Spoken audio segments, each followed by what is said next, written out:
My parents told me I was faking my combat injuries for attention. They said I was being dramatic, that I needed to toughen up and stop embarrassing the family with my sob stories. Then a three-star general showed up at their front door with a Purple Heart and a formal apology from the Pentagon. Let me tell you how we got there. I'd love to know which corner of the globe you're watching from. And if this story speaks to you, make sure to subscribe. Tomorrow's video is one you absolutely can't miss. I'm Brittany Brown, 28 years old, and I've been dealing with my family's complete inability to acknowledge reality for most of my life. But nothing, and I mean nothing, prepared me for how they'd react when I came back from Afghanistan with injuries that would change everything. Growing up in Cedar Falls, Iowa, I was always the kid who didn't quite fit the mold my parents had carved out. My older sister Emma was the golden child. Perfect grades, homecoming queen, full scholarship to Northwestern for pre-law.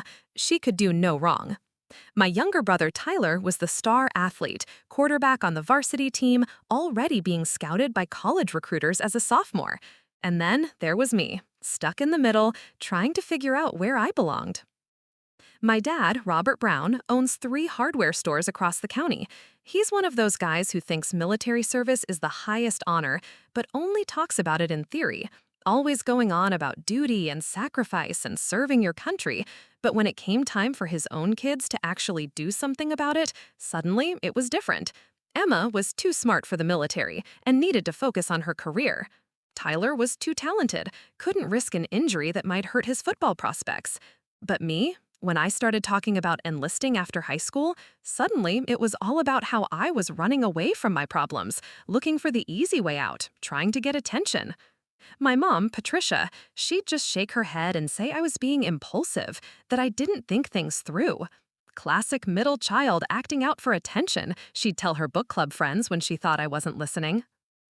The thing is, I wasn't running from anything. I genuinely wanted to serve.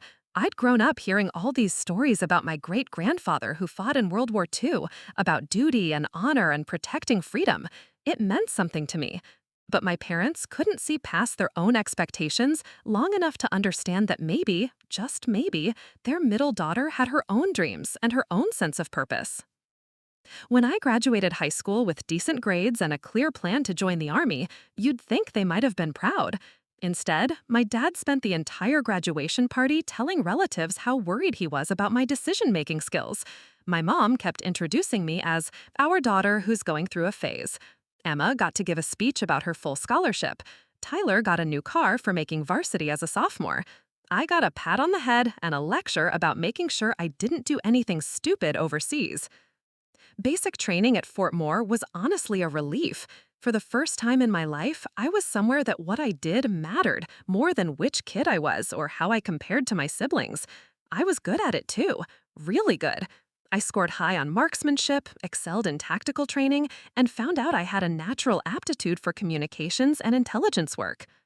My drill sergeant, Sergeant First Class Martinez, pulled me aside during week 6 and told me I had real potential, that I should consider applying for advanced training after my initial assignment. It was the first time in years that an authority figure had seen something valuable in me that wasn't just, well, at least she's not causing trouble. I called home that night, excited to share the news. Emma answered the phone.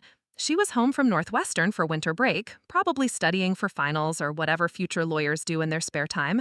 When I told her about the commendation and the recommendation for advanced training, she said, "That's nice, Britt. Mom's at book club and Dad's at the store. I'll tell them you called." That's nice. 3 months of the hardest training of my life, excelling in ways that surprised even me, and the best my family could manage was, that's nice. But I pushed it down, focused on what was ahead. I was going to prove myself, not to them, but to the people who actually mattered now. My first deployment was to Germany, working in communications at Ramstein Air Base. Not exactly combat, but important work supporting operations across the theater. I was part of a team that coordinated logistics for missions throughout the Middle East and Africa. It was complex, demanding work that required attention to detail and the ability to stay calm under pressure. I thrived there, got promoted to specialist ahead of schedule, earned my airborne wings, and volunteered for additional training in battlefield communications. My commanding officer, Captain Jennifer Walsh, wrote in my evaluation that I showed exceptional leadership potential and recommended me for sergeant stripes and deployment to a forward operating base. When I called home to share the news about my promotion and upcoming deployment to Afghanistan, my dad answered this time.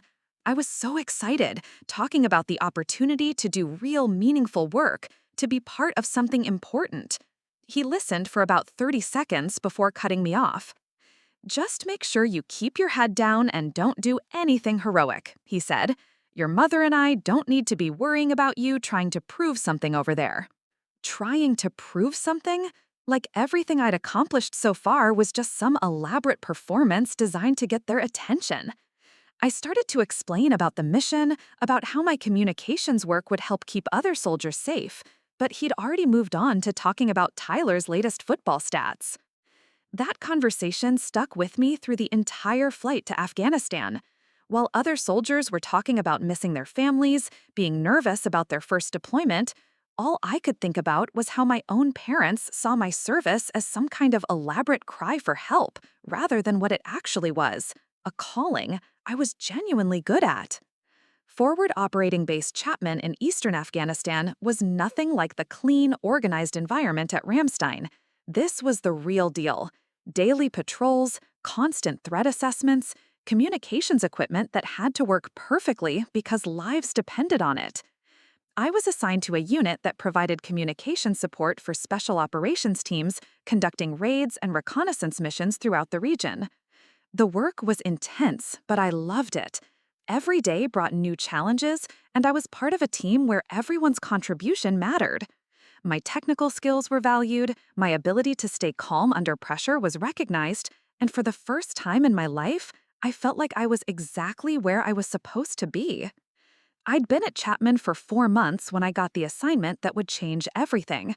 Our unit was tasked with providing communication support for a joint operation targeting a high-value Taliban commander believed to be coordinating attacks on coalition forces throughout the province.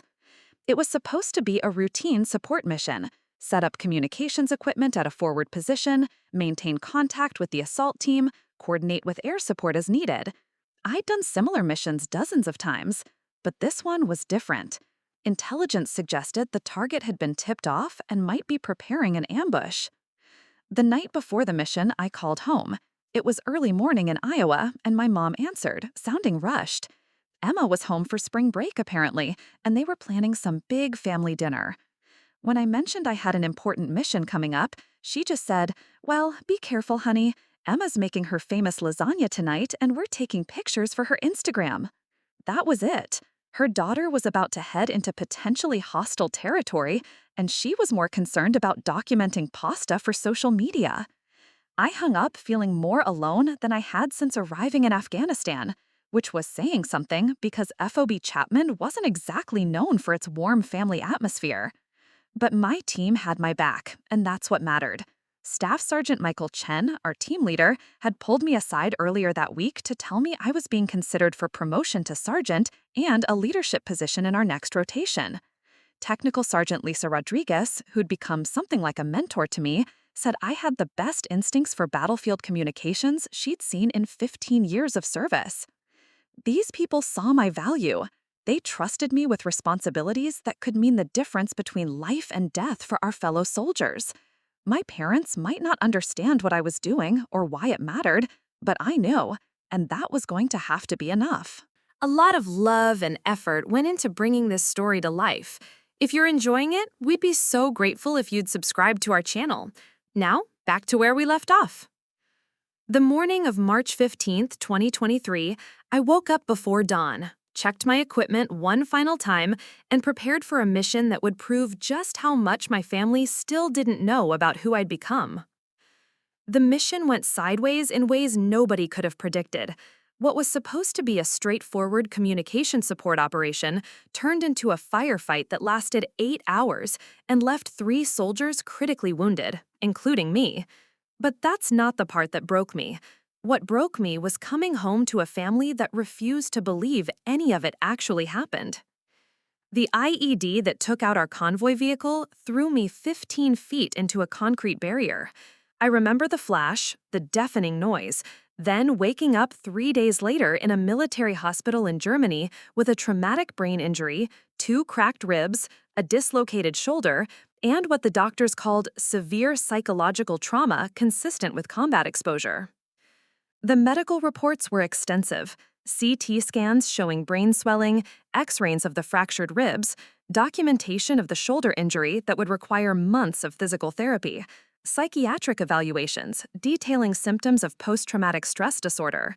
Everything was documented, official, signed off by military physicians with decades of experience treating combat injuries. But when I finally made it home to Cedar Falls 6 weeks later, walking with a cane and struggling with headaches that felt like someone was driving nails into my skull, my parents took one look at me and decided I was being dramatic.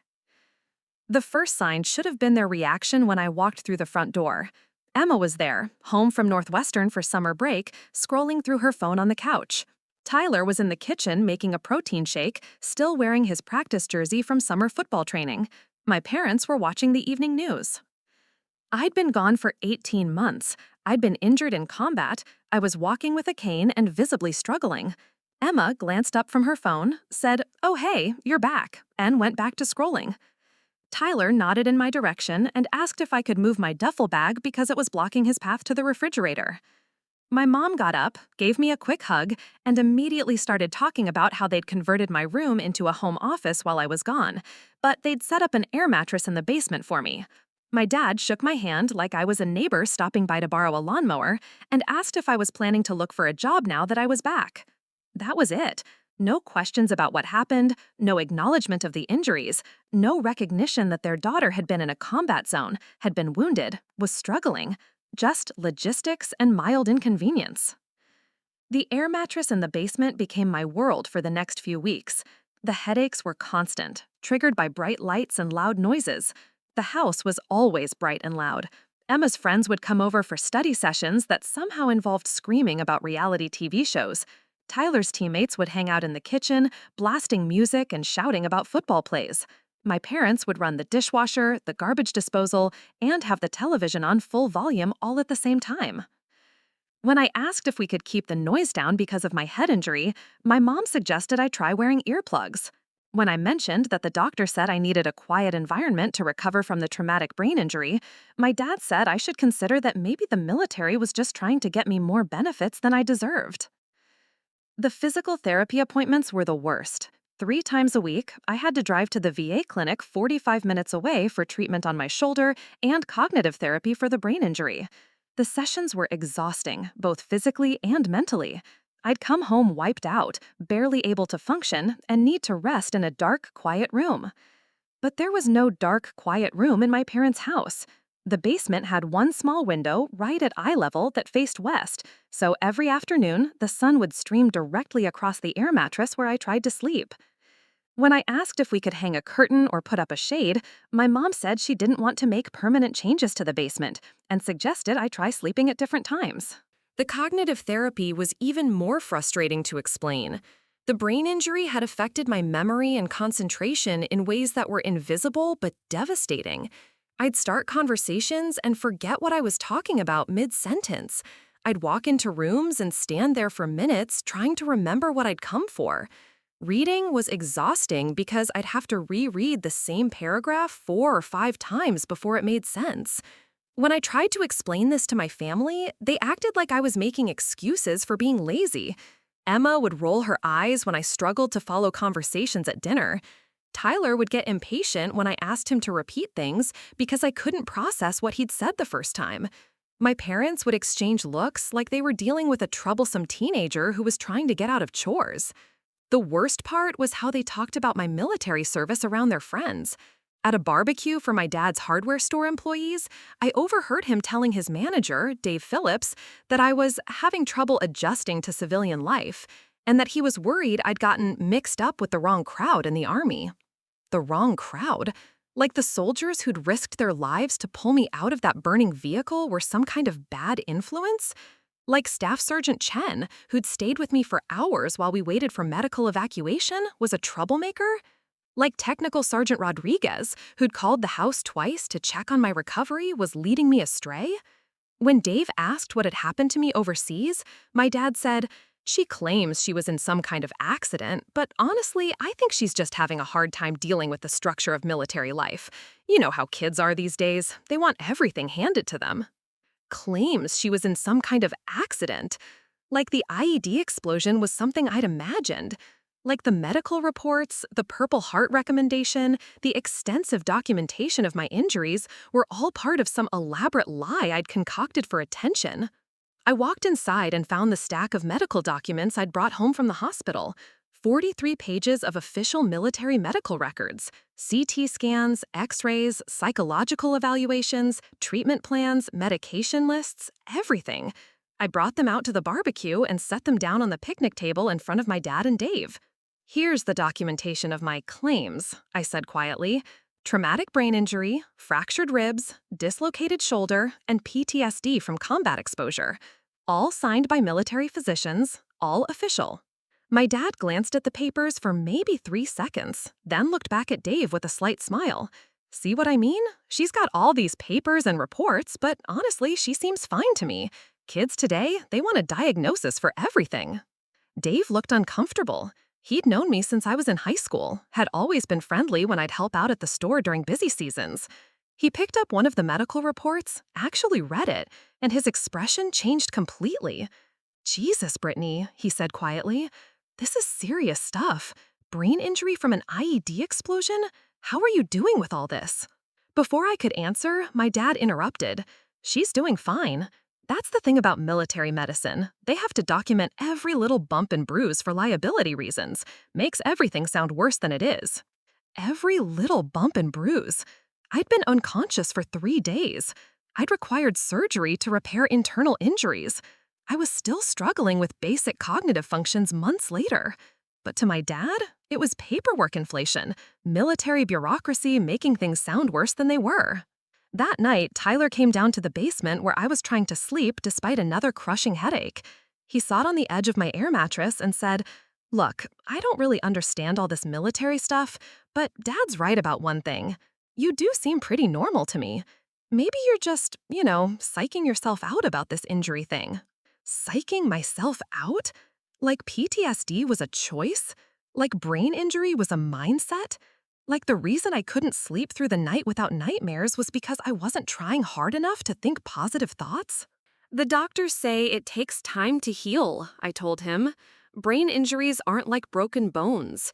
You can't see them, but they're real." He shrugged. "I've had concussions from football.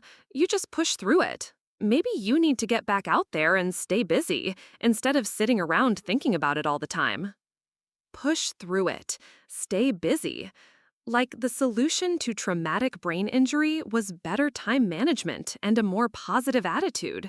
Like the combat trauma that woke me up screaming 3 nights a week was something I could cure with a busier schedule. The pattern was clear. No matter what evidence I provided, no matter how many official documents I showed them, no matter how many times I tried to explain what I was going through, my family had decided that my injuries weren't real.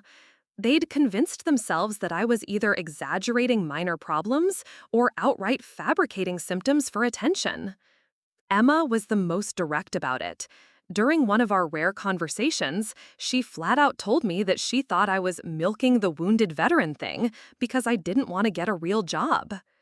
When I pointed out that I was receiving disability compensation because multiple military physicians had determined I was unfit for duty due to my injuries, she said, "Everyone knows the VA gives money to anyone who asks for it."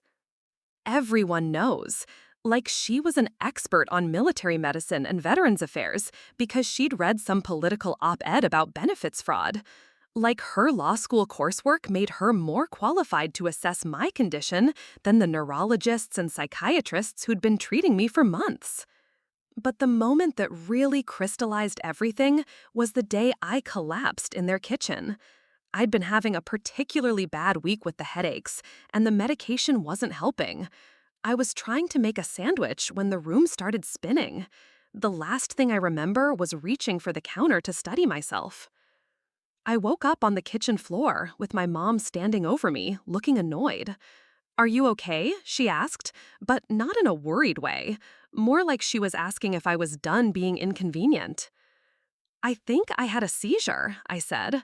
"The doctors had warned me this might happen as my brain continued healing. I need to call my neurologist." My mom sighed. "You probably just stood up too fast. It happens to everyone. Maybe drink more water and stop taking so many of those pills they gave you." Stop taking the medication prescribed by military neurologists for my brain injury because it might be causing the symptoms that were actually caused by my brain injury? The logic was flawless. But that wasn't even the worst part. The worst part was when I heard her on the phone later that evening, talking to my Aunt Susan about the incident. "She's being so dramatic about everything," my mom was saying. "Fell down in the kitchen today and immediately starts talking about seizures and calling doctors. I think she just likes the attention of being the wounded soldier." Likes the attention. Like struggling with brain injury was some kind of performance art.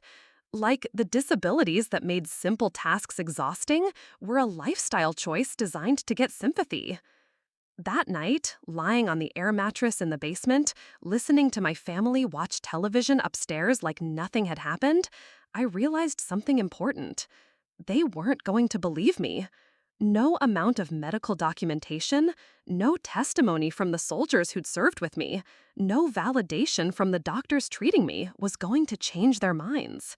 They'd decided I was faking, and they were going to stick with that story no matter what evidence suggested otherwise. The question was, what was I going to do about it? The breaking point came during Tyler's high school graduation party. It was supposed to be a celebration of his full scholarship to Iowa State, but it turned into the moment I realized my family would never see me as anything more than an inconvenient, pretending to be a hero. The party was everything mine hadn't been. My parents rented a tent for the backyard, hired a caterer, and invited half the town. Tyler was holding court in his cap and gown, surrounded by teammates, coaches, and college recruiters who'd driven in from Ames just to shake his hand. Emma was home from Northwestern, showing off her summer internship offer from a prestigious Chicago law firm. I was sitting at a corner table, trying to manage a migraine that felt like someone was using a jackhammer inside my skull. The noise from the party was overwhelming, and the afternoon sun was making the headache worse, but I'd promised Tyler I'd be there. Despite everything, he was still my little brother, and I wanted to support him. That's when my dad's business partner, Jim Morrison, came over to chat. Jim had always been friendly to me, and he was one of the few people who seemed genuinely interested in my military service. He sat down and asked how I was adjusting to being back home. I was in the middle of explaining about the ongoing medical treatment and recovery process when my dad appeared at our table. He'd been drinking beer all afternoon and had that slightly aggressive confidence he got when he was buzzed and wanted to control a conversation. "Don't let her fool you, Jim," my dad interrupted with a laugh. "She's got a stack of medical papers thick as a phone book, but honestly, she's fine. You know how the military is these days. They give everyone a participation trophy, even for getting scratched up." Jim looked confused. He'd seen me struggling with the cane, had noticed the way I winced when the band played loud music, had watched me press my palms against my temples when the headache spiked. "Scratched up?" he asked. "Didn't she get injured in combat?" My dad waved his hand dismissively. "She was in some kind of vehicle accident over there. Happens all the time. Military vehicles aren't exactly known for their safety records, but she's making it sound like she stormed the beaches of Normandy." The casual dismissal hit me like a physical blow. A vehicle accident. Like the IED explosion that had killed 2 soldiers and left me unconscious for 3 days was equivalent to a fender bender in a parking lot? Like the months of medical treatment, the ongoing cognitive therapy, the PTSD that made me wake up screaming were the result of poor vehicle maintenance rather than enemy action? Jim was still looking puzzled, so he asked me directly, "What kind of vehicle accident?"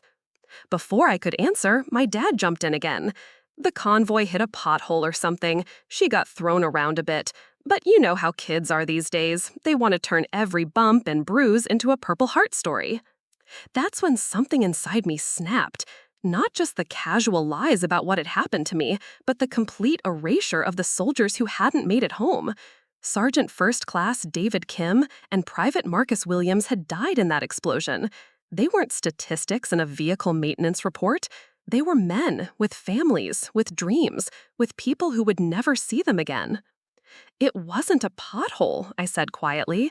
It was an improvised explosive device, a bomb, planted by Taliban fighters who were targeting our convoy specifically. 2 soldiers died. I was unconscious for 3 days with a traumatic brain injury. My dad's face tightened. He didn't like being contradicted, especially in front of his business partner. Well, whatever the technical details were, the point is she's fine now. Right, Brittany? You're fine. The question hung in the air like a challenge. He was asking me to agree with his version of events, to go along with the story that made everyone comfortable, to pretend that my injuries were minor and my ongoing struggles were voluntary.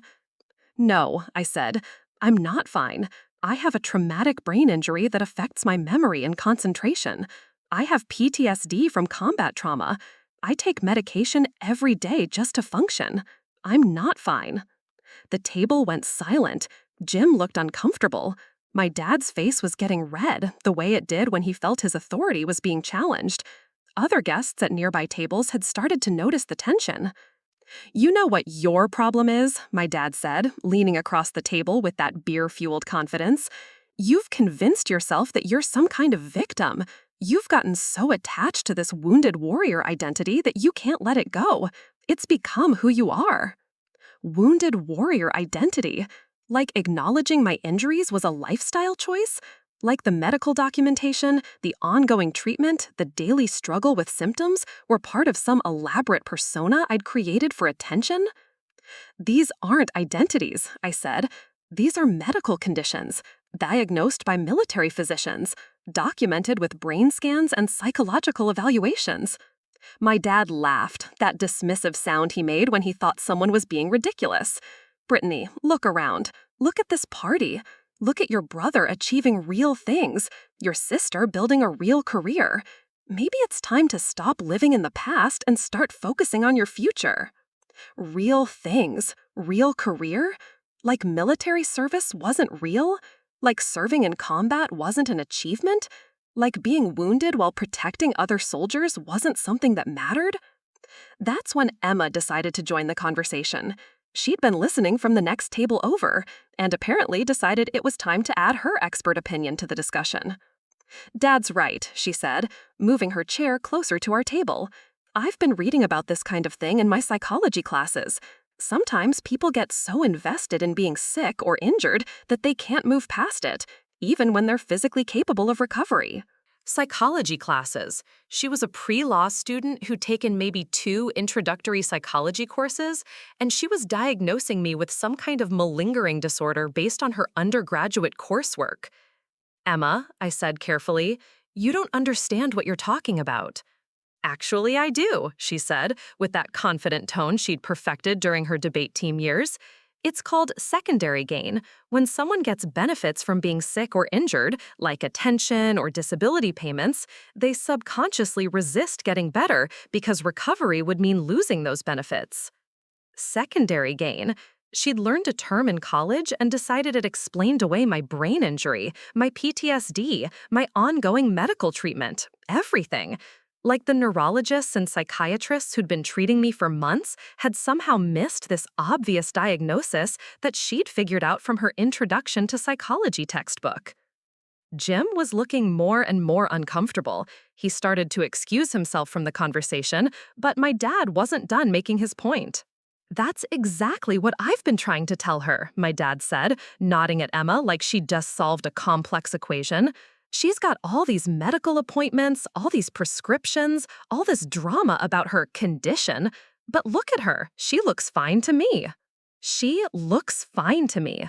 The definitive medical assessment from a man who sold hammers and screwdrivers for a living. Never mind the brain scans showing damage. Never mind the documented cognitive impairments. Never mind the PTSD symptoms that woke me up screaming 3 nights a week.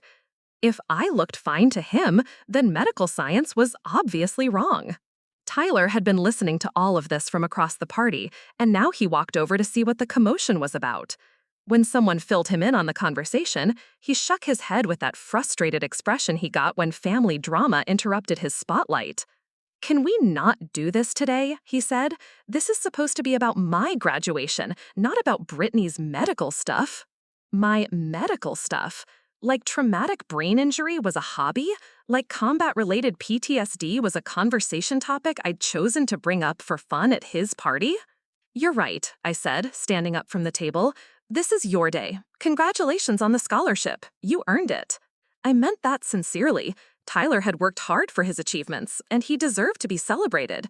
But as I started to walk away from the table, my dad apparently decided the conversation wasn't over. "Where are you going?" he called after me. "We're just trying to help you see things clearly. Maybe it's time to stop hiding behind these medical excuses and start taking responsibility for your life." Medical excuses. That was the phrase that broke something fundamental inside me. Not medical conditions, not documented injuries. Medical excuses. Like traumatic brain injury was something I'd invented to avoid taking responsibility for my life. I turned back to face him, and for the first time in months, my mind felt completely clear. The migraine was still there, but underneath the pain was a crystalline clarity about what was happening and what I needed to do. "You want to know about taking responsibility?" I said, my voice carrying farther than I'd intended. Several other conversations at the party had stopped, and people were starting to pay attention. I took responsibility when I enlisted while my siblings stayed in college. I took responsibility when I volunteered for deployment to Afghanistan. I took responsibility when I volunteered for forward positions supporting special operations. I took responsibility when I stayed conscious long enough after the IED explosion to call in our coordinates so the medics could find us. The party had gone quiet now. Even the catering staff had stopped what they were doing to listen. "And I'm taking responsibility now," I continued, "by refusing to pretend that my injuries aren't real just to make you comfortable. I'm taking responsibility by getting medical treatment instead of pushing through it. I'm taking responsibility by acknowledging that I need help instead of pretending everything is fine." My dad's face was completely red now, and he was looking around at all the guests who were watching our family drama unfold at what was supposed to be a celebration. "You're embarrassing yourself," he said quietly, "and you're embarrassing this family." "No," I said, "I'm not embarrassing anyone. I'm telling the truth. And if the truth embarrasses you, that says more about you than it does about me." I walked inside the house, went down to the basement, and started packing my few belongings. I didn't have much. Some clothes, my medical documents, the medications I took every day to manage the brain injury symptoms. Everything fit into the same duffel bag I'd brought home from the hospital. As I was packing, I could hear the party continuing outside. The music had started again, conversations had resumed, and Tyler was back to being the center of attention. It was like nothing had happened, like the confrontation about my injuries, about my service, about my sacrifice, had been a minor interruption in the real business of celebrating someone who mattered. That night, I called Technical Sergeant Rodriguez, my mentor from Afghanistan. She was stationed at Fort Campbell now, but she'd stayed in touch since I'd been back. When she answered the phone, I was crying so hard I could barely speak. "Rodriguez, it's Brittany Brown. I need help. I can't stay here anymore." "What happened?" she asked, her voice immediately shifting to the concerned, protective tone I remembered from our deployment. I told her everything. The dismissal, the accusations of faking my injuries, the complete refusal to acknowledge my service or my sacrifice. I told her about living on an air mattress in a basement, about being treated like a burden, about being told my documented medical conditions were excuses for not taking responsibility for my life. Rodriguez listened without interrupting, and when I finished, she was quiet for a long moment. "Brittany," she finally said, "you know that's not normal, right? The way they're treating you, that's not how families are supposed to respond when their soldier comes home injured." I did know that, somewhere deep down, but it helped to hear it from someone whose opinion I trusted, someone who understood what I'd been through and what I was dealing with. I don't know where to go, I admitted. I don't have anywhere else. Yes, you do, Rodriguez said firmly. You have brothers and sisters in arms who understand what you've sacrificed. You have a military community that honors your service. You have medical professionals who know your injuries are real and want to help you heal. She was right. I'd been so focused on trying to get my biological family to acknowledge my reality that I'd forgotten about the chosen family I'd built in the military, the people who understood what service meant and what it cost. There's a program at Fort Campbell, Rodriguez continued, transitional housing for wounded veterans. You'd have your own space, access to medical care, and a community of people who understand what you're going through. I can make some calls. For the first time in months, I felt a spark of hope. There was another option. There was a place where my injuries would be acknowledged, where my service would be honored, where I could focus on healing instead of constantly defending my reality. Make the calls, I said. I'm ready to leave. The next morning, I left a note on the kitchen counter thanking my parents for their hospitality and explaining that I was moving to Kentucky to be closer to my medical support team. I didn't mention the confrontation at the party. I didn't rehash the arguments about my injuries. I just explained that I needed to be in an environment that better supported my recovery. When my dad read the note, I was already 3 hours down the interstate, driving toward a community that would understand what I'd been through and what I was still fighting to overcome. But I had no idea that leaving would set in motion events that would force my family to confront the truth they'd been so determined to avoid. The Pentagon keeps very good records, and they don't appreciate it when the families of wounded veterans aren't properly supporting their recovery. Sometimes the truth finds its own way to the surface, whether people are ready for it or not. Fort Campbell was like stepping into a different universe. The transitional housing unit Rodriguez had connected me with was a far cry from the air mattress in my parents' basement.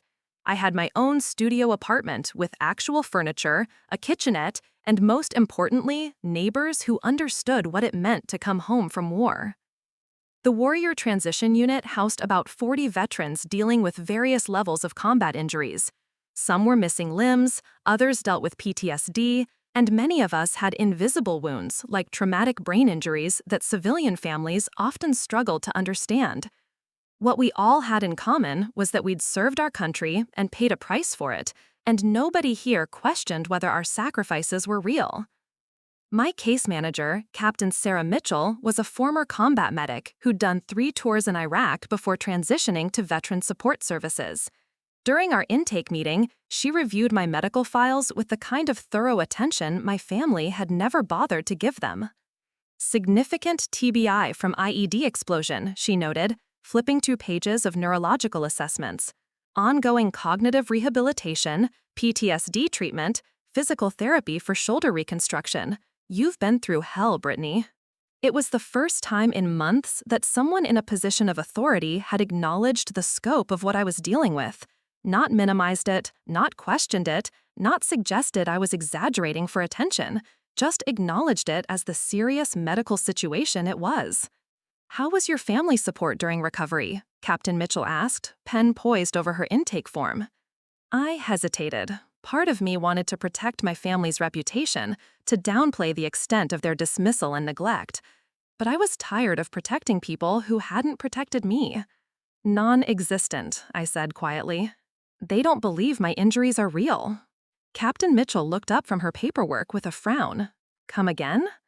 So I told her about being dismissed as dramatic, about the accusations of faking symptoms for attention, about being told my medical conditions were excuses to avoid taking responsibility for my life, about living on an air mattress in a basement while dealing with traumatic brain injury, about being told to push through PTSD symptoms that woke me up screaming. Captain Mitchell's expression grew darker with each detail. When I finished, she set down her pen and looked at me directly. Brittany, what you're describing isn't just unsupportive, it's potentially harmful to your recovery. Family dismissal of combat injuries can significantly impact healing outcomes. Has anyone from the military followed up with your family about your condition? No, I said. I mean, Rodriguez called a few times to check on me, but she talked to me, not them. Captain Mitchell made a note on her form. That's going to change. We have protocols for families who aren't properly supporting their wounded veterans. Your recovery is too important to leave to chance. I didn't fully understand what she meant at the time, but I was about to learn that the military takes care of its own in ways I hadn't expected. Life at Fort Campbell fell into a rhythm that felt sustainable for the first time since I'd been injured. My days started with cognitive rehabilitation therapy at 800, where I worked with Dr. James Peterson, a neuropsychologist who specialized in traumatic brain injuries. Unlike my family's dismissive attitude toward my memory and concentration problems, Dr. Peterson treated each symptom as a medical issue with specific therapeutic interventions. The brain is remarkably adaptable, he explained during one of our sessions.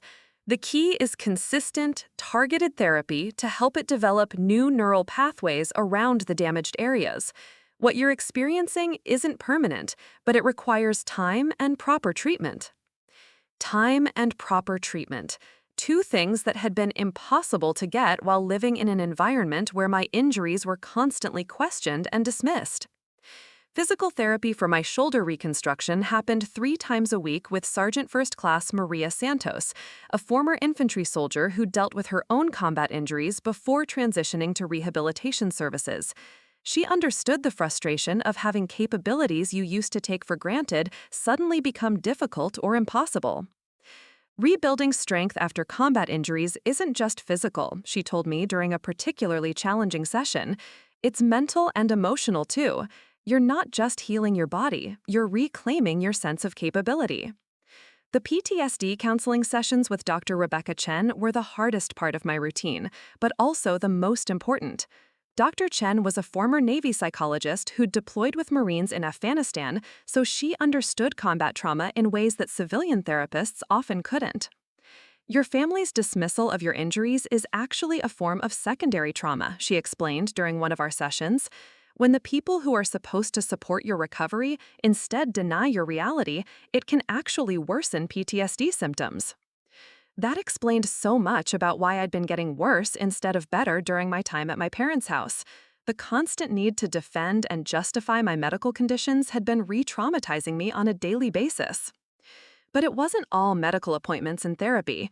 The Warrior Transition Unit had a strong community component that helped veterans rebuild social connections with people who understood their experiences. I started joining some of the group activities: movie nights, barbecues, volunteer projects in the local community. For the first time since being injured, I felt like I belonged somewhere. These were people who'd been through their own versions of hell and come out the other side. People who understood that healing wasn't linear and that invisible wounds were just as real as missing limbs. One of my neighbors in the unit was Staff Sergeant Michael Torres, a former EOD specialist who'd lost his left leg to an IED in Syria. Despite dealing with his own significant challenges, he took it upon himself to welcome new arrivals and help them navigate the resources available. The hardest part isn't the injury, he told me one evening as we sat on the small patio outside the community center. It's when people back home act like you're making it up or exaggerating for attention, like we chose to get blown up for sympathy. He understood in a way my family never had, the frustration of having your sacrifice questioned, of having your pain minimized, of being treated like a burden instead of someone who'd paid a price in service of others. "Have you been in touch with your family since you got here?" he asked. "No," I admitted. "I left a note when I moved out, but I haven't called." Miguel nodded. "Sometimes distance is necessary for healing, but don't be surprised if they reach out eventually.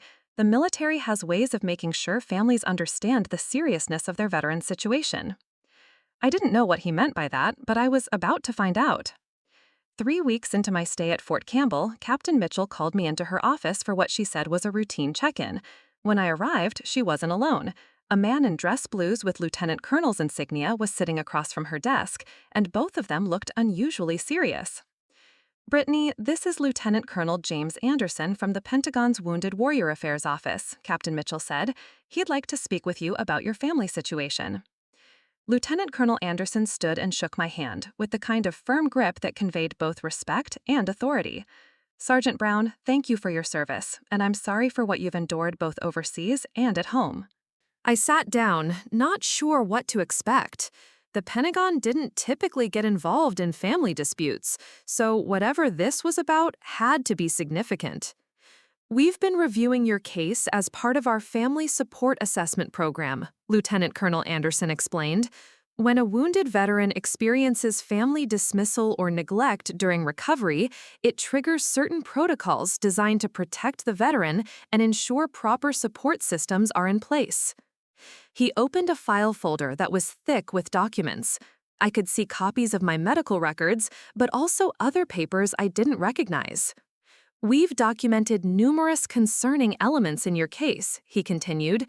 Family dismissal of documented combat injuries, lack of accommodation for medically necessary recovery conditions, accusations that legitimate medical conditions are fabricated for attention, and overall failure to provide a supportive environment for healing. This was starting to sound more serious than a routine check-in. We take these situations very seriously, Lieutenant Colonel Anderson said, not only because they impact individual veteran recovery, but because they represent a failure to honor the sacrifice made by our service members and their families. He pulled out another document and handed it to me. It was an official letterhead from the Department of Defense. We're implementing what we call a family education intervention, he explained. This involves direct contact with family members to provide education about combat injuries, the reality of conditions like TBI and PTSD, and the importance of family support in veteran recovery. I stared at the document. They were going to contact my family? The Pentagon was going to contact my family to explain why their dismissal of my injuries was problematic and harmful to my recovery. This isn't punitive, Captain Mitchell added quickly, seeing my expression. It's educational. Many families simply don't understand the reality of combat injuries, especially invisible wounds. The goal is to provide information and resources to help them better support their veterans. What if they refuse to participate? I asked. What if they maintain that I'm faking everything?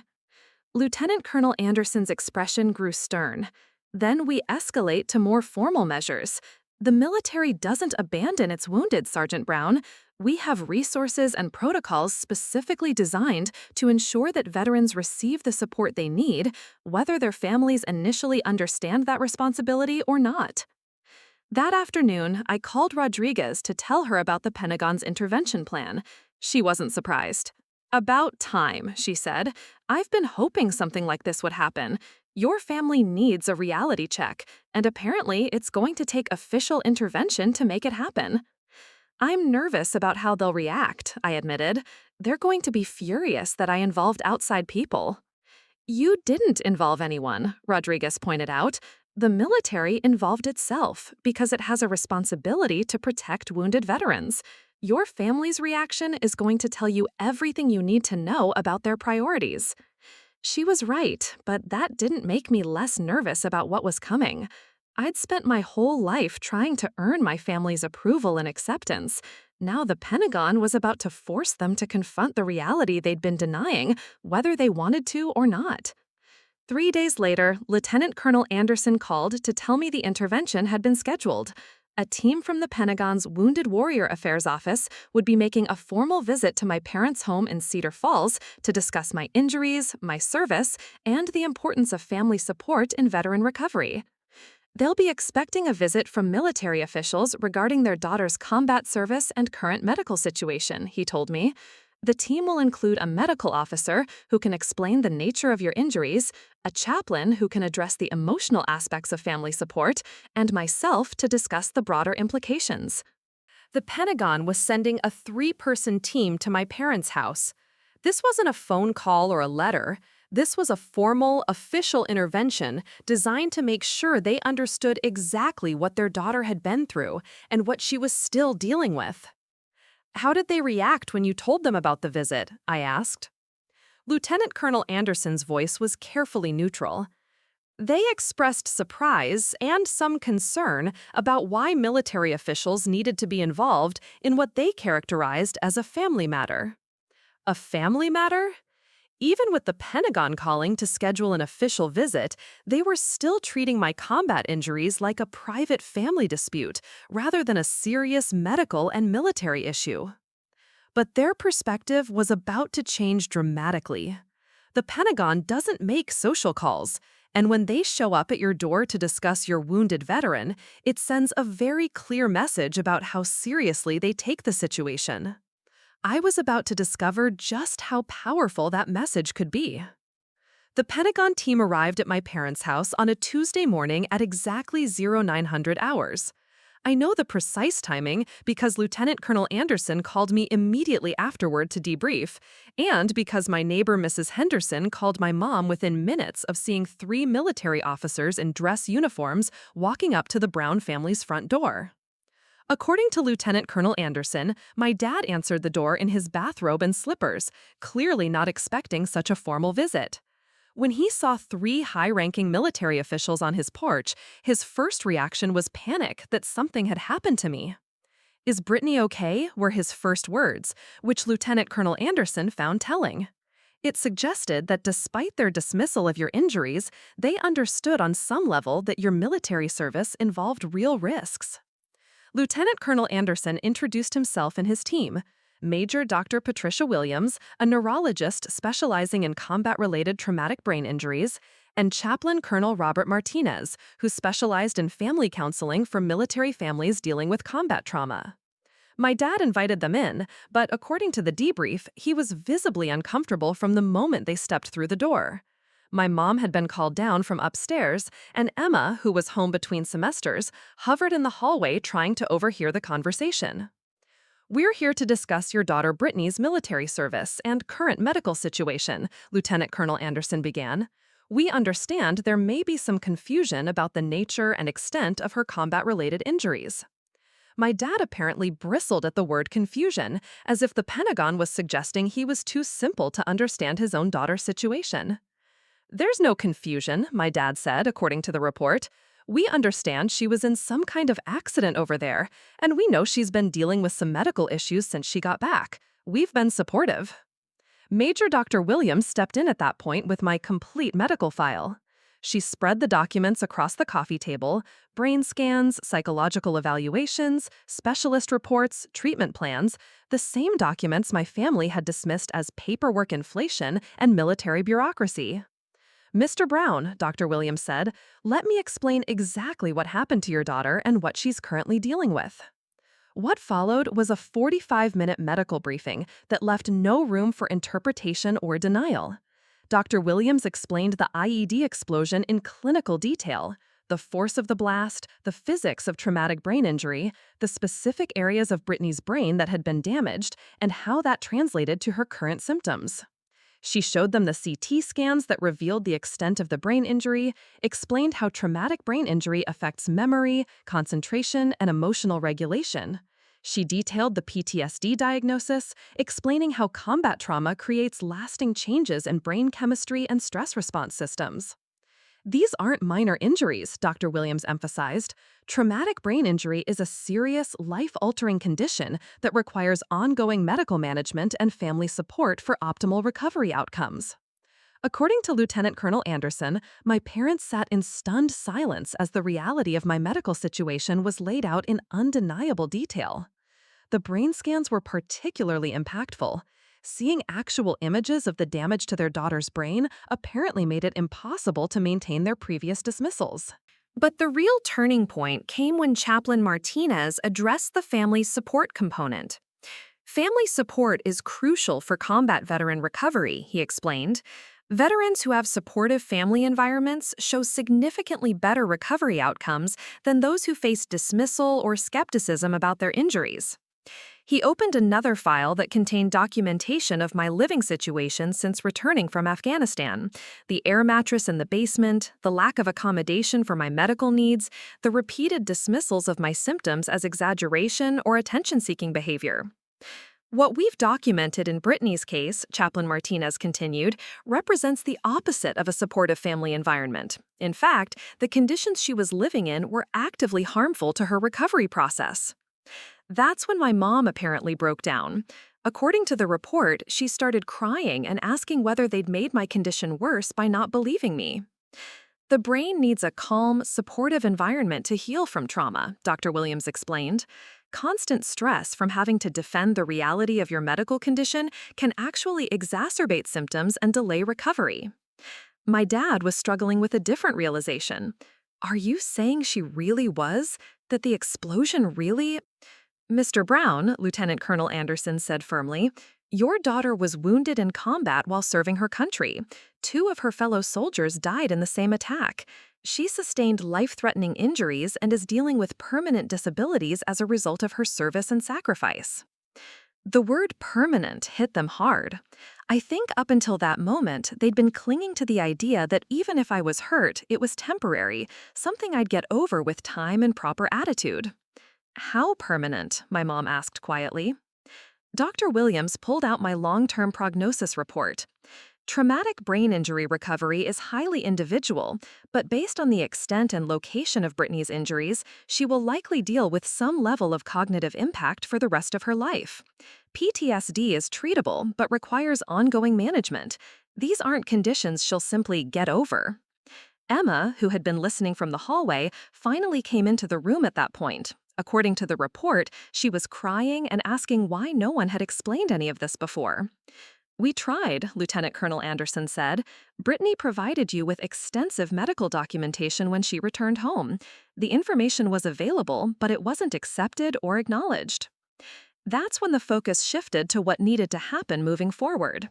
Chaplain Martinez explained that they were implementing a family education program to help my parents better understand combat injuries and how to provide appropriate support.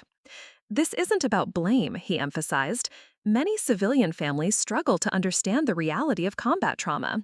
The goal is education and improved support moving forward. Lieutenant Colonel Anderson outlined the resources being made available: educational materials about TBI and PTSD, contact information for family support groups, and most importantly, direct access to medical professionals who could answer questions about my condition and treatment. But then came the part that apparently shocked my parents most. Lieutenant Colonel Anderson informed them that I was currently living at Fort Campbell in a transitional housing unit for wounded veterans, receiving comprehensive medical care and rehabilitation services. She left because she needed a supportive environment for healing, he explained. The military has provided what her family was unable to provide: acknowledgement of her injuries, appropriate medical care, and emotional support from people who understand combat trauma. My mom asked if I would be coming home, and Lieutenant Colonel Anderson's response was carefully diplomatic but clear. That will depend on whether this family can provide the supportive environment Brittany needs for continued recovery. The meeting concluded with my parents being given a substantial packet of educational materials and contact information for family counseling services. They were also given Lieutenant Colonel Anderson's direct phone number and told to call with any questions about my condition or treatment. But the most significant moment came as the Pentagon team was preparing to leave. My dad apparently asked, with genuine confusion in his voice, why didn't anyone tell us it was this serious? Lieutenant Colonel Anderson's response, according to his report, was measured but firm. Sir, your daughter tried to tell you. The military medical system documented extensively. The information was provided to your family multiple times. The question isn't why no one told you, it's why you weren't ready to hear it. That afternoon, I received 3 phone calls within an hour. The first was from Lieutenant Colonel Anderson, debriefing me on the family meeting and its outcomes. The second was from my mom, crying and apologizing and asking if I would please come home so they could take better care of me. The third call was from Emma, and it was unlike any conversation we'd ever had. Brittany, she said, and I could hear that she'd been crying. I'm so sorry. I had no idea. I thought I didn't understand what you were dealing with. For the first time in our adult relationship, Emma sounded genuinely humble, genuinely concerned about someone other than herself. The brain scans, she continued, when they showed us the actual images of the damage, I can't believe we acted like you were making it up. It was gratifying to finally have my reality acknowledged, but it also felt strange after months of having that same reality dismissed and denied. I used my psychology classes to diagnose you, Emma admitted. I was so arrogant, thinking I understood something I'd never experienced and never bothered to actually research. I'm ashamed of how I treated you.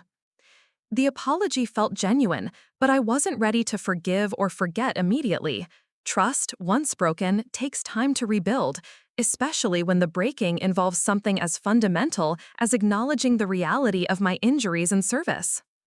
I appreciate the apology, I told her, but I need time to process all of this. That evening, Captain Mitchell called to check in on how I was handling the family contact. It's overwhelming, I admitted. Part of me is relieved that they finally understand, but another part of me is angry that it took the Pentagon showing up at their door to make it happen. That's a completely normal response, she assured me. You shouldn't have needed official intervention for your family to believe and support you. It's okay to feel angry about that. She was right. While I was grateful that the truth had finally been acknowledged, I was also processing the reality that my family had been willing to dismiss my injuries, my service, and my sacrifice until confronted with undeniable official evidence.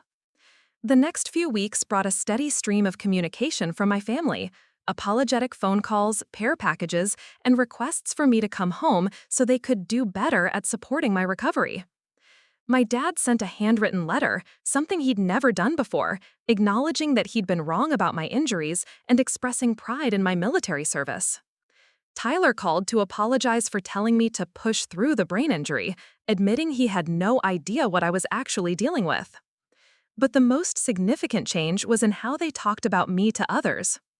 Mrs. Henderson, our longtime neighbor, called to tell me that my parents had been telling everyone about my combat service and my injuries, expressing pride in my sacrifice, and explaining how they were learning to better support my recovery. It was the recognition I'd wanted from the beginning, but it came with the complicated emotions of knowing it had required outside intervention to achieve. Rodriguez called me one evening to check in on the family situation.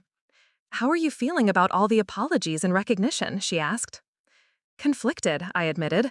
"I'm glad they finally understand, but I'm also realizing that their opinion of me shouldn't have mattered so much in the first place. The people here at Fort Campbell saw my value from day one. I didn't need my family's validation to know that my service and sacrifice were real." "That's growth," Rodriguez said. "You're learning that your worth isn't determined by other people's ability to recognize it." She was right. The Pentagon intervention had forced my family to confront the truth about my injuries, but more importantly, my time at Fort Campbell had taught me that I didn't need their acknowledgement to know my own worth. The real turnaround wasn't just my family finally believing me, it was me finally believing in myself enough to prioritize my healing over their approval. The ripple effects of the Pentagon's intervention extended far beyond my immediate family.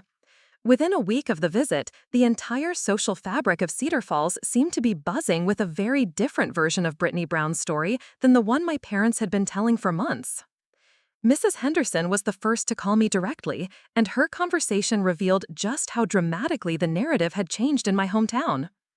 "Brittany, honey," she said, her voice thick with emotion, "I had no idea what you'd been through. Your mother came over yesterday and told me everything. She was crying, saying how ashamed she was that she hadn't understood how badly you were hurt."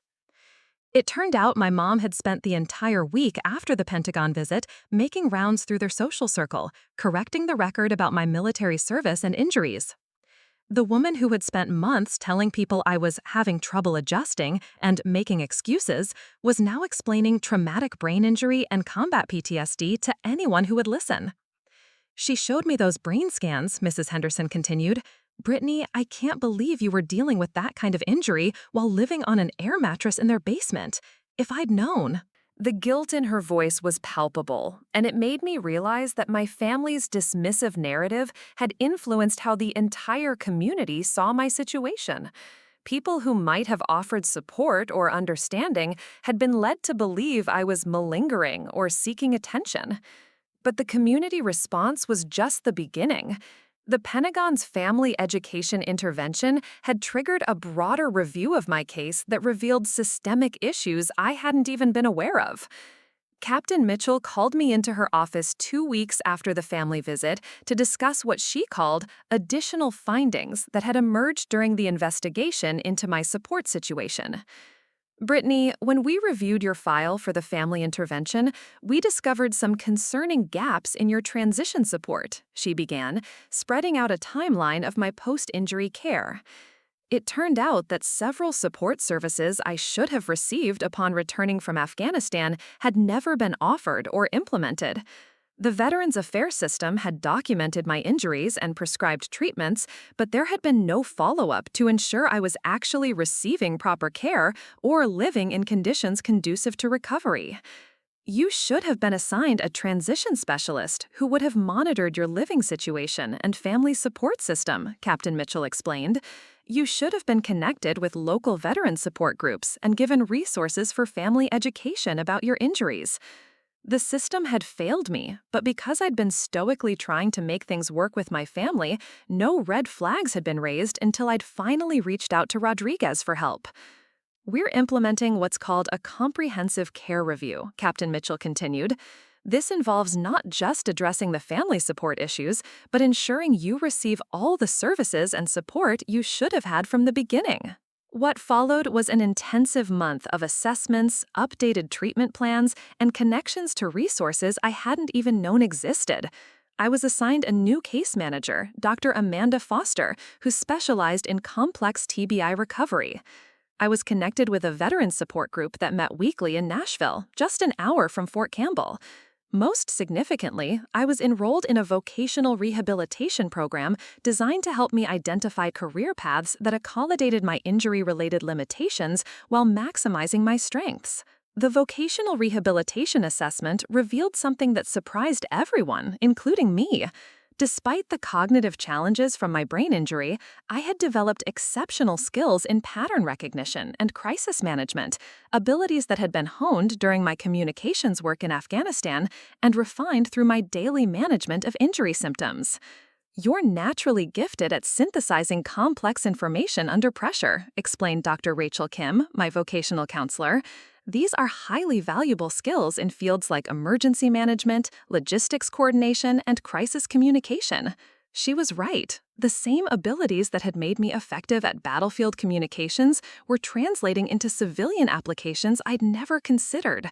Within weeks, I was enrolled in an emergency management certification program and had begun an internship with the Tennessee Emergency Management Agency. For the first time since my injury, I felt like I was moving toward a future rather than just trying to manage the present. Meanwhile, the consequences of the Pentagon intervention were playing out in unexpected ways back in Cedar Falls. My dad's business partner, Jim Morrison, the man who'd been present during the confrontation at Tyler's graduation party, called me directly to apologize for not speaking up when my dad had dismissed my injuries. I should have said something that day, Jim admitted. When I saw those medical reports, I knew it was serious, but I let your dad control the narrative instead of standing up for you. I've been thinking about that conversation ever since. But Jim's call wasn't just about apologies. He'd been talking with other business owners in town, and several of them had military backgrounds or family members who'd served. They were organizing a veteran support initiative for Cedar Falls, recognizing that my experience might not be unique. We realized that if this could happen to Robert Brown's daughter, someone whose military service was right in front of us, then we might be missing other veterans who need support, Jem explained. Within months, Cedar Falls had established its formal veteran support group, complete with family education components and connections to VA resources. My family's failure to support me had inadvertently sparked a community-wide effort to ensure other veterans wouldn't face the same isolation and dismissal. The irony wasn't lost on me that my father, who had spent months denying the reality of my service and sacrifice, was now being asked to participate in community efforts to honor and support local veterans.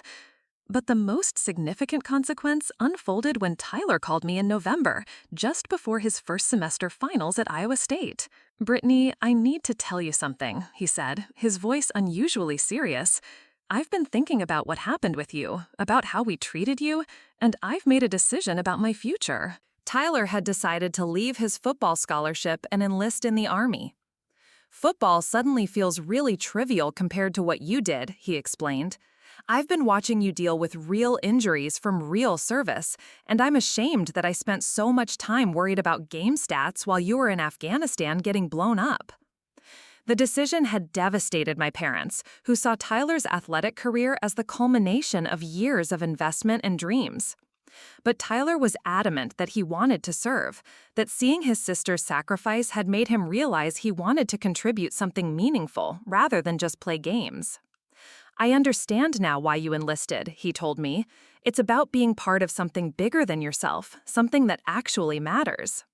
Tyler's decision forced another family to reckon. My parents, who had spent years prioritizing his athletic achievements over my military service, now had to confront the reality that their youngest child was choosing the path they'd previously dismissed as problematic. Emma's response was different but equally significant. She changed her major from pre-law to social work with a focus on veteran services. "I want to help families like ours understand what their veterans are going through," she explained when she called to tell me about the switch. "I want to make sure other people don't go through what you went through with us."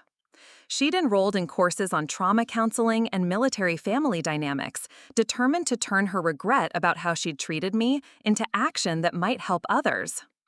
The family that had once dismissed my military service now had 3 children, either serving or preparing to serve military families. The transformation was remarkable, but it came with complicated emotions for me. Part of me was proud that my sacrifice had inspired my siblings to choose meaningful paths, but another part of me struggled with the fact that it had taken my own suffering and official intervention for them to recognize the value of military service and the reality of veteran needs. Dr. Chen helped me process these mixed feelings during our therapy sessions. "It's natural to feel conflicted about their responses," she explained. "You shouldn't have had to suffer neglect and dismissal for them to understand the importance of supporting veterans. At the same time, their growth and changed perspectives represent genuine learning and development." She was right. My family's transformation was real and meaningful, but it didn't erase the harm their initial response had caused, or the fact that I'd had to leave home and seek Pentagon intervention to receive basic acknowledgement of my injuries. The most telling consequence came during Christmas 2023, when my parents invited me home for the holidays. The house had been transformed to accommodate my needs. Blackout curtains in what was now my room, no longer a home office, a quiet space set aside for when I needed to manage headaches, and a schedule that accounted for my medical appointments and therapy sessions. My parents had attended family education sessions through the VA and could now speak knowledgeably about TBI symptoms and PTSD triggers. They'd joined a support group for military families and were learning how to provide appropriate assistance without being overwhelming. The change was dramatic, but it also highlighted how much effort and education had been required to achieve what should have been a natural family response to their wounded veteran. During Christmas dinner, my dad stood up to make a toast, something he'd never done before. "I want to acknowledge my daughter Brittany's service and sacrifice," he said, his voice thick with emotion. "I failed her when she came home injured, and I'll spend the rest of my life making up for that. But I also want to say how proud I am of the woman she's become, not just as a soldier, but as someone who's shown incredible strength in healing and moving forward despite everything." It was the recognition I'd wanted for so long, but receiving it felt bittersweet. I was grateful for the acknowledgement, but I'd also learned that I didn't need their approval to know my own worth. The real victory wasn't my family finally believing me. It was discovering that I could build a meaningful life and successful recovery with or without their understanding. Their failure to support me had become my opportunity to discover my own strength and independence, and that was a consequence I wouldn't trade for anything. The final vindication came 18 months after the Pentagon's initial intervention, in a form I never could have anticipated.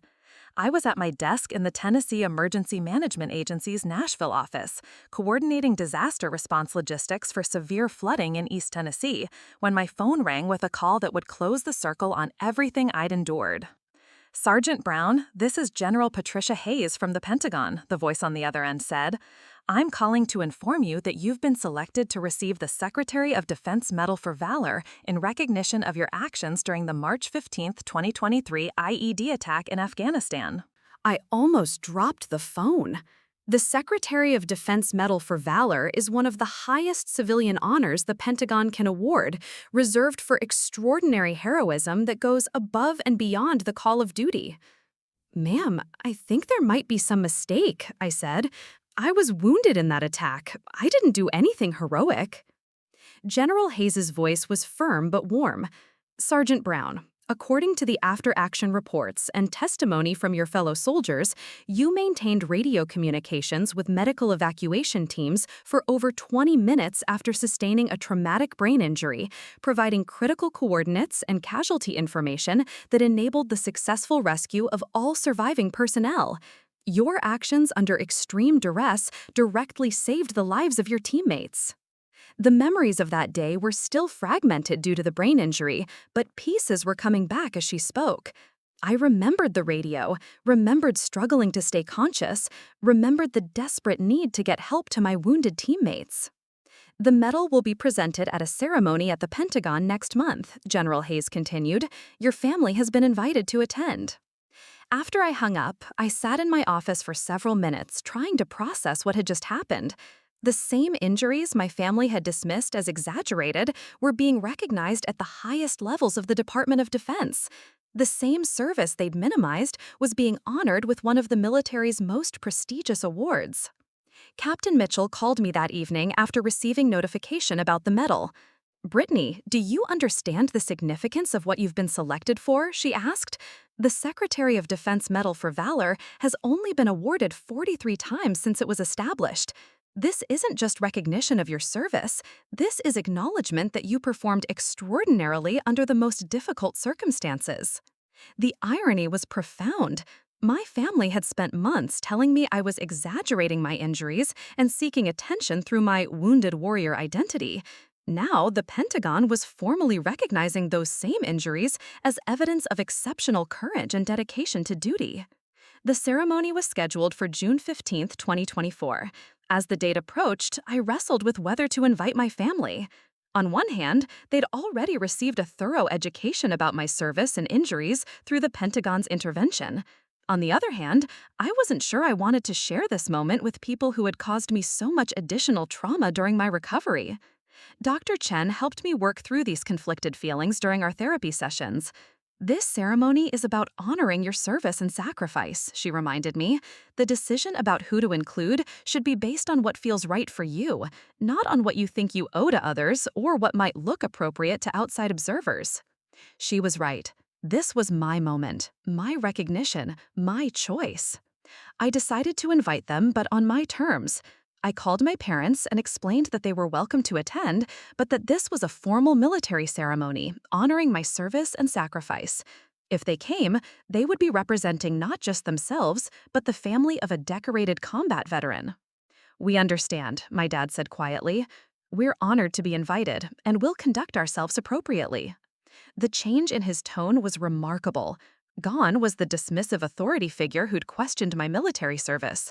In its place was a man who understood that his daughter had achieved something extraordinary and that his role was to support and honor her accomplishments.